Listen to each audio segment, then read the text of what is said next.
Eh, minsan namura ako, i-assist ko sa BB, no? Oo. Sabi ni Coach Tim sa akin, Joey, you can do better than that.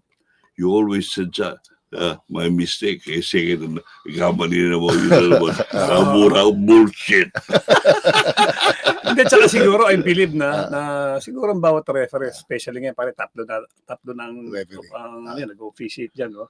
Siguro entitled sa honest mistake hanggang isa lang. Kasi pag tingin siya sa tatlo yan, tatlo referee. Okay. Kung tag-dalawa, anim yan, masyado ng ano sa laro yan. Siguro kahit tigi-tigi sa na honest mistake. Hindi. Ito, pinakamaganda ngayon, diba? Sa NBA, sa PBB, IRS na, diba? May review eh. Kaya pwedeng baguhin tao ng referee pag mali. Correct. Nung panahon namin, Wala. Matutodas ka tayo, kailangan, tingin mo. Re-review ko, doon nakakatulog ako mag-isa eh. Sabi, doon sa PBA, sabi sa'yo nung supervisor namin, Joey, panoorin mo bukas yung agahan mo rito at tingnan mo yung tama ba yung tawag mo, hindi. Yeah?